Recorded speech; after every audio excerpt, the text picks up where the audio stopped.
Эта история произошла в поселке, который находится в одном из уголков в Сибири. На окраине этого поселка жила пожилая женщина, которая потеряла всех своих родных и осталась совсем одна. Жила у нее кошка Муся и все.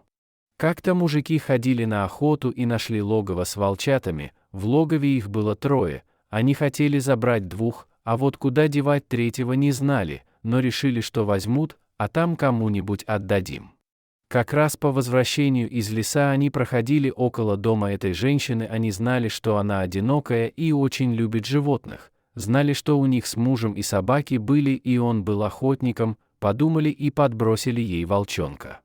Женщина вышла на улицу и увидела щенка. Она сразу поняла, что ей кто-то подложил его. Решила, что нужно бы его оставить, хоть какая-то защита, а то живет на окраине. А тут хоть полает, если что. Волчонок рос игривым и ласковым, любил играть с кошкой, и женщина назвала его Миша. На новое имя волчонок отзывался и бежал к своей хозяйке. Узнала она, что он волк в магазине. Одна женщина спросила его, как там у тебя волк поживает. Многие знали, что охотники оставили ей волчонка.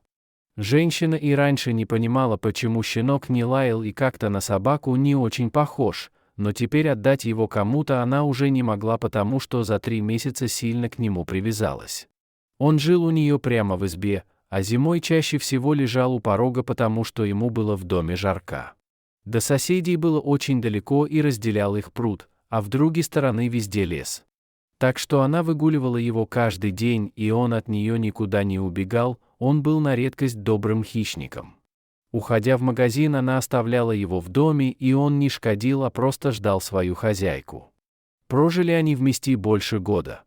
Кормить волка женщине было нелегко, ведь ему нужно было много мяса, которое на пенсию она себе не могла позволить купить. Обходилась с котом, который был слабый в колхозе и не выживал. Она всегда держала бутылочку беленького, чтобы заплатить мужикам за тушу. Они же ей эту тушу и разделывали. Брала молоко в колхозе, как пенсионерки давали за копейки, ведь времена Союза еще были, кормила крупами и посыпкой добавляла всегда, когда была возможность, в еду крапиву какие-никакие витамины, да и ветеринар хорошим человеком был в колхозе, помогал с витаминами. Однажды по селу прошел слух, что из колонии сбежали преступники и якобы они где-то в лесу скрываются, милиция всех предупреждала.